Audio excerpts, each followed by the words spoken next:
Ivan tersenyum dan berjalan ke arah pintu. Dua orang petugas dari klinik hewan menyapanya setelah pintu dibuka. "Tuan Ivan?" Salah seorang petugas bertanya padanya. "Iya, saya sendiri," katanya, kemudian menoleh ke dalam dan berkata lagi, "Tunggu sebentar ya." Ia masuk ke dalam lalu mengumumkan kepada semua orang, kecuali Rosa karena gadis itu sedang berada di dapur. "Maaf guys, hadiah kecilku untuk Davi baru saja tiba. Bisakah kita mengundangnya ke dalam?" Mereka menganggukkan kepala dan berdiri.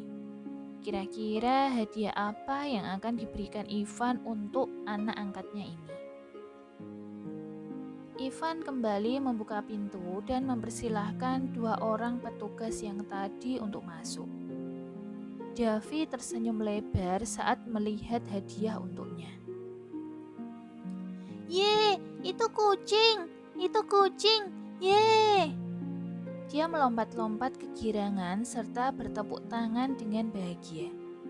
Adalah seekor kucing berjenis Persia yang lucu dengan bulu warna putih yang tebal. Ia memakai kalung dengan inisial S.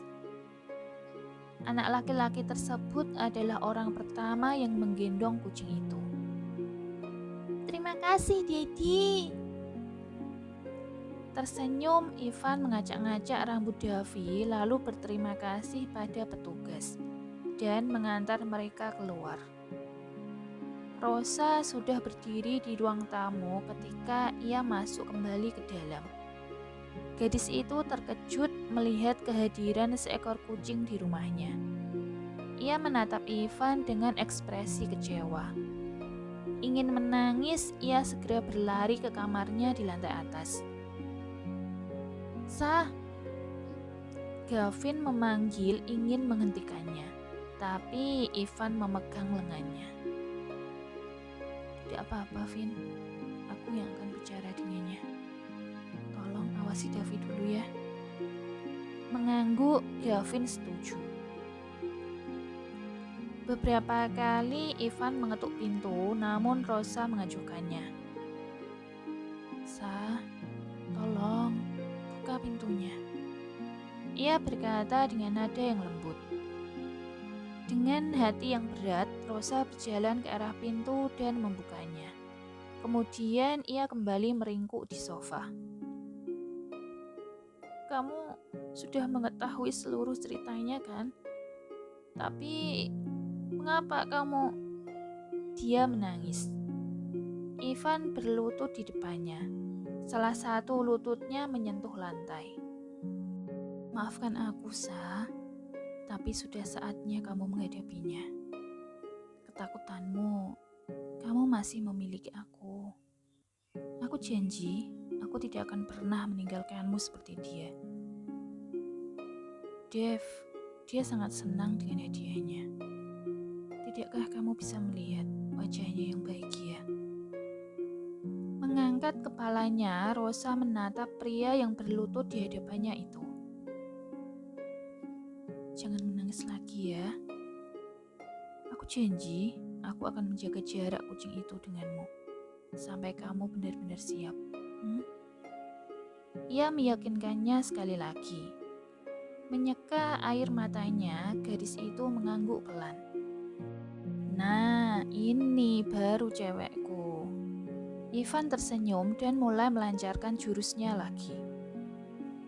"Kamu membajak masakanku kan tadi?" Ia bertanya setelah merasa sedikit membaik. "Maaf, Sa, aku baru saja menyelamatkan perut semua orang malam ini." Ia tertawa. "Oh, apa aku seburuk itu?" Rosa bertanya dengan wajah cemberut. Ketika kita menikah nanti, biarkan aku yang memasak, oke? Kamu fokus saja pada pekerjaanmu." "Jadi kamu ingin menjadi ibu rumah tangga gitu, dan aku menjadi suami?" Rosa bertanya. bukan begitu. Maksudku, aku yang akan menjadi keduanya. Bagaimana menurutmu? Bukankah aku gentleman? Pria itu mengedipkan matanya membuat Rosa tidak bisa menahan gelak tawanya. Kamu harus sering-sering tertawa, Sa. Ivan berkata di dalam hatinya. Seorang wanita sedang berada di ruang kerjanya. Duduk di kursi, ia melihat view di luar dari kaca yang besar. Sebuah papan kotak di atas meja menunjukkan dengan jelas nama lengkap serta jabatannya. Goh Ciman Anita, Eksekutif Director. Ia masih mengingat dengan jelas bagaimana Gavin melepas tangannya, lalu meninggalkannya di pesta malam itu. Ia membalikkan tubuhnya ketika mendengar suara ketukan pintu dari seseorang yang merupakan orang kepercayaannya. Semua yang Anda tanyakan ada di sini, Nona. Pria tersebut menyerahkan sebuah dokumen padanya. Membuka dokumen itu, Anita membaca setiap detailnya. Matanya terbuka lebar ketika ia melihat ada nama Lady Rosalind di sana. Baru beberapa hari yang lalu dia dilamar oleh kekasihnya, Nona. Jadi Anda tidak perlu khawatir dengannya. Pria itu menjelaskan. Membuka lembaran yang selanjutnya, Anita mendapati foto seorang gadis memakai seragam pelayan kafe. Menyentuh foto tersebut, ia tersenyum kecut. Di minggu berikutnya, Rosa, Gavin, dan Cecil mendapatkan tugas dinas ke luar negeri. Ketiganya akan berada di negeri kanguru kurang lebih selama 1 bulan. Sejak mengetahui adanya yang mengincar Davi, Ivan harus ekstra hati-hati menjaga anak itu. Dia harus melindunginya dengan semua yang dia bisa. Entah mengapa perasaan ini membuatnya berpikir bahwa ia dulunya adalah seorang bodyguard atau pernah melindungi seseorang. Nala melihat kejam tangannya lalu menghela nafas. Sudah lama Gavin tidak datang ke kafe. Dia sangat merindukannya. Semenjak kepulangannya dari Singapura, mereka belum pernah bertemu sama sekali. Dan semalam pria itu mengiriminya pesan SMS kalau sebulanan ini dia ada dinas di luar negeri. Dia harus menunggunya dengan sabar, pikirnya. Saat sedang melamun, tiba-tiba sosok seorang wanita anggun berdiri di depan konter. Nona Nala, wanita itu bertanya setelah melirik name tag-nya. Nala menganggukkan kepala. Iya. Bisakah kita bicara? Ia bertanya kembali dengan ramahnya. Tapi sekarang saya sedang bekerja, Nona. Bisakah kita bicara setelah shift saya selesai? Ucapnya dengan sopan. Kapan shiftmu selesai? 10 menit lagi, jawabnya. Oke, aku akan memesan latte kalau begitu. Seusai mengantarkan pesanan, Nala mengernyitkan alisnya. Ia mencoba mengingat apakah dia mengenali wanita itu. Apakah dia adalah salah satu seniornya di kampus atau dosennya. Namun dia tidak bisa mengenalinya. Tidak ada yang terlintas di dalam ingatannya. Setelah shiftnya selesai, Nala menghampiri meja wanita tersebut. Ia memberikan sinyal padanya untuk duduk di kursi di depannya.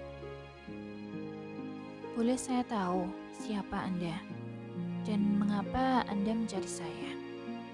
Nala bertanya dengan sopan setelah ia duduk.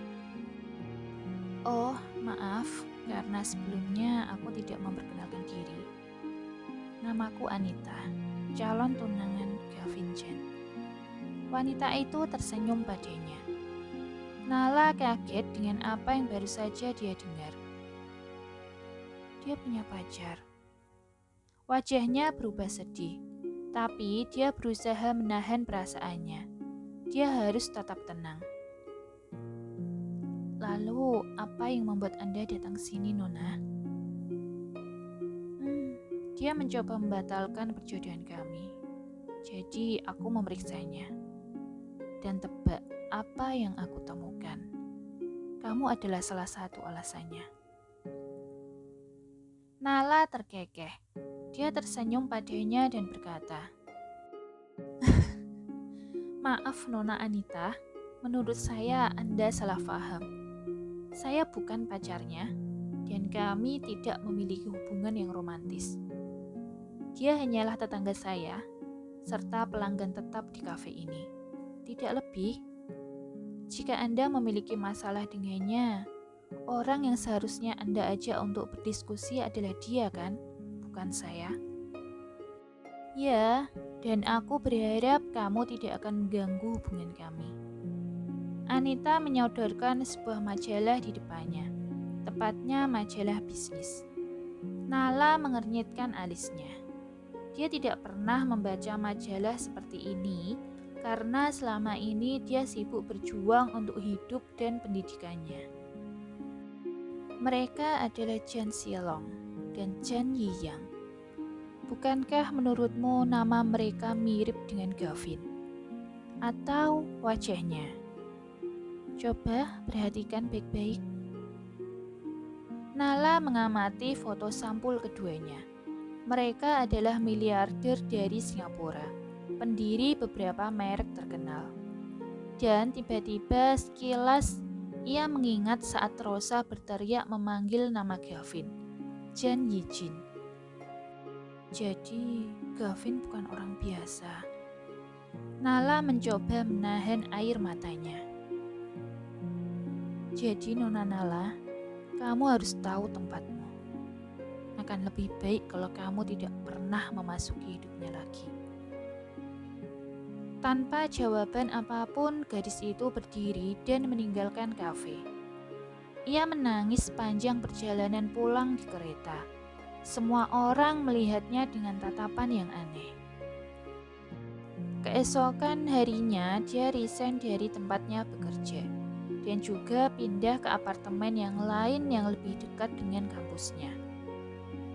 Anita benar, mereka terlahir di level yang berbeda, bagaikan langit dan bumi. Cerita dongeng Cinderella itu hanya ada di dalam negeri dongeng. Ini sudah seperti akhir dari kisah cintanya. 1 bulan pun berlalu dalam kedipan mata. Gavin pergi ke kafe. Sekarang masih jam 8 malam. Berarti Nala masih belum selesai bekerja, pikirnya.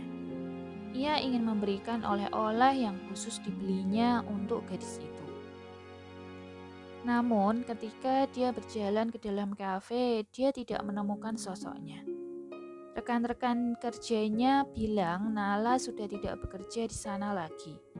Pun ketika dia mencoba menghubungi nomornya, sudah tidak aktif. Ia lalu mencari gadis tersebut di rumahnya. Tapi saat pintu terbuka, justru orang lain yang keluar. Dia adalah penghuni baru di sana. Orang itu mengatakan kalau Nala sudah pindah. Tepat saat akan memalingkan badannya, orang tersebut memanggilnya. Ia hampir lupa sebelum Nala pergi, ia menitipkan sepucuk surat yang dia yakini adalah untuk pemuda itu. Duduk di bangku taman, Gavin membuka surat itu dan membaca tulisan tangannya. Dear Gavin, terima kasih atas waktumu dari kita mulai mengenal sampai sekarang. Semakin aku mengenalmu, semakin aku ingin memelukmu di dalam hatiku. Namun aku sadar kita hidup di dunia dan level yang berbeda. Aku memutuskan untuk kembali ke kehidupanku yang lama. Aku harap kamu menemukan kebahagiaanmu di masa depan. Nala.